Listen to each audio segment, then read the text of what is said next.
Hello everyone, I'm Lucy Hannah, founder and director of Untold Narratives. Our vision is a world in which creative writers, irrespective of their situation, have the opportunity to tell their stories, and where storytelling's power to affect change and foster human rights is recognised. To put it briefly, stories matter, literature matters. In many parts of the world, there is little or no creative infrastructure for writers to develop their fiction or non-fiction. And in marginalised communities, they have even less access to support due to social or geographic isolation or conflict. Untold was set up in 2020 in response to this problem, with women writers in Afghanistan, where there were no literary editors to help develop their writing. And as a woman, finding a local publisher meant paying, and finding a translator was impossible. So together with a group of these writers, we developed a very simple model. Well, it's not that simple, but it's quite simple. Relatively simple. We put out an open call for submissions across the country. Somebody said we'd get about 20 to 30. This was for short stories. We got more than 300 in 2 of the local languages, Pashto and Dari. We worked with Afghan readers to whittle those down to around 25 writers who were selected for the programme between 22 and 65 years old. And this number doubled via a second call a year later. We linked the writers up with international literary editors and translators. And then our main aim was to share their stories with local readers in their own languages and globally in translation.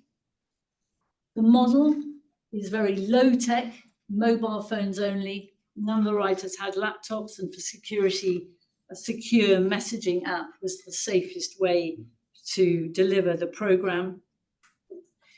And we held weekly, twice weekly sessions between editor, writer and translator.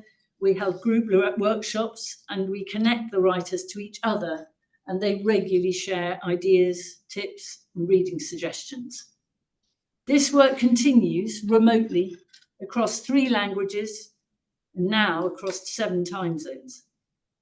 The security situation doesn't allow us ever to be in person in Afghanistan, and 4 years on, most of us have still never met. One example of one of the writers is Mariam, aged 28. You can't see her here for security reasons, I'm afraid, at the moment. Her sister sent in her story in 2020 because she had very little confidence in her work, despite having written since she was 9 years old and wrote stories regularly since childhood. Since then, she then studied law at university. She's not allowed to work at the moment for reasons I'm sure you know, because of the Taliban.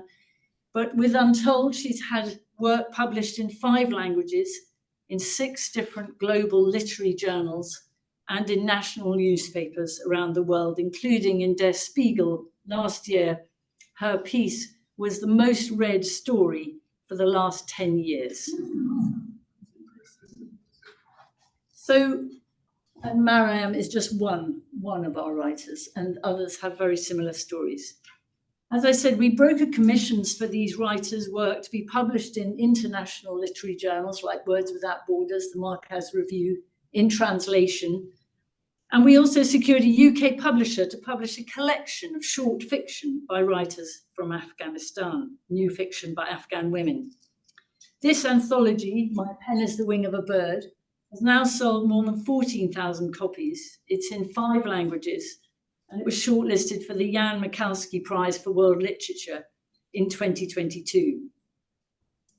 And it's also meant that these Afghan women writers were invited to join global conversations around the world, talking about literature and human rights in various different forums.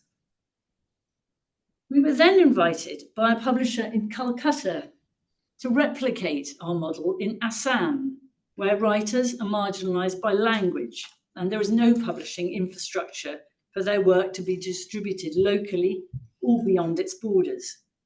Again, an open call found the writers, and this time an in-person workshop was delivered And a local language edition of the anthology is in Assamese, as you can see there, and in English, published by the same publisher as did My Pen is the Wing of a Bird, Maclehose Press, part of Hachette here in the UK. And these writers also reach new audiences in person at the Calcutta Book Fair, and they'll be at the Frankfurt Book Fair next month. Untold has a small expert team that's shown it can make an impact even when the unpredictable happens, as it did in August 21, in the middle of the writers' programme. Kabul was retaken by the Taliban. The women writers on Untold's programme wanted to stay connected, so we facilitated a WhatsApp group for them to share messages, reflections, and camaraderie as their world fell apart. The result was a children's book, Rising After the Fall, made up of the unique collective diary that they produced. And a month ago, My Dear Kabul came out for adult readers, also in translation. We're at a critical moment for Untold. We have a proven replicable editorial model and many potential project partners keen to work with us. Funds raised tonight will enable us to create the capacity for urgent strategic and fundraising work, to scale our Afghan Women Writers project beyond 2025. We have an existing funder until then, but they're looking for a match partner, and to research and develop our next project with writers so we can continue to bring stories by writers like Mariam in one part of the world to readers like you in another. And I'll just finish with a quote from the novelist Chimamanda Ngozi Adichie, who says, "Literature allows us to see the world in ways we had never imagined. It is crucial to understanding others who may not look like us or live like us. It allows us to inhabit other lives." Thank you very much.